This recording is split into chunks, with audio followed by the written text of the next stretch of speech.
Today, Texas Senator Cruz stated his opposition to a pathway to citizenship being formed for illegal immigrants. These comments come one day after President Trump stated his neutrality on this issue or a willingness to hear out this proposal. And his Cruz's rationale behind this position of his is that supposedly it would betray those who elected he and other Republicans to office. Now, my stance on Cruz has really diminished over the last couple of months. In particular, his comments on net neutrality and how people were supposedly snowflakes for uh, not being in favor of repealing it. Just all stuff of that nature that really kind of lent itself to this idea that he's bought out, which obviously is the case with the Mercer family. But it's kind of scary because when you think about it, going back to that last Republican primary, people, when they voted for Trump over him, had this idea of here's a person who's not bought out, here's a person who's not corrupt, here's a person who's going to change things and do things that are different. And really, I don't see.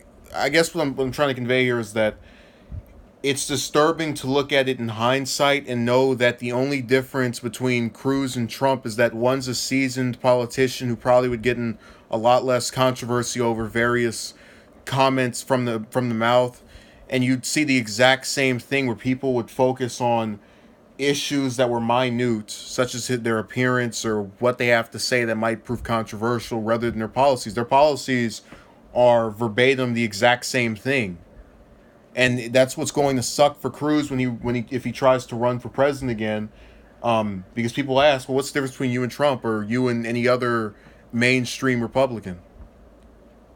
And it's so bothersome to me that people really in Texas still favor this person. And I keep thinking about that primary that's coming up in 2 months for the Senate election. And now he's going to win that Republican primary. He's going to win the general. And it feels as if there's nothing you can do about it for someone who just has so much stuff that can be used against him.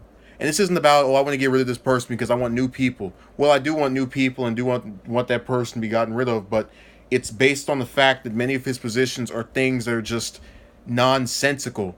I have people, I'm saying this from the perspective of someone who's stating that they're the U.S. I'm the U.S. I have people that are on DACA that don't have any felony charges, have went to school, have jobs, living what many would consider the American dream, but because they came here at a young age, in a way that is not traditional, I am going to hold that over them for the remainder of their days. This is the fair and free America that you have all these conservatives talking about. Less government, limited government, limited government. Just, and it's not to be an attack on that ideology, but it is to say this is very contradictory to that narrative. And it's pushed by both sides. This thing of the U.S. being land of opportunity. What opportunity do you have when you have a person who's telling you, because your mommy and daddy said, hey, let's go over there and not have papers, and in spite of the fact that you've lived a productive life, it doesn't matter.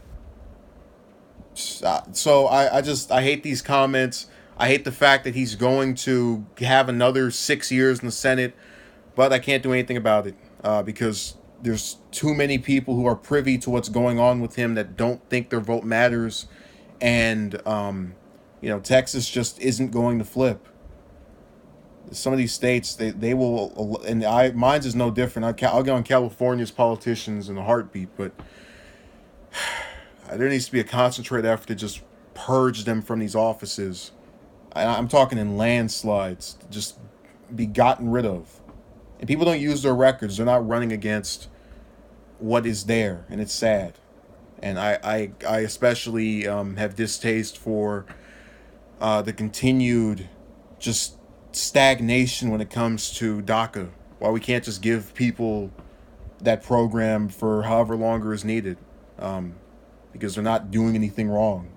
So, and that's not to say that every single illegal immigrant is saintly, but if there are any illegal immigrants that are saintly, that are the picture perfect people, the ones on DACA are definitely it. So when you tell me that they can't make it, you're basically saying, hey, look, you're screwed either way. You can be bad and be deported. You can be good and get deported. So I enjoy pushing that narrative.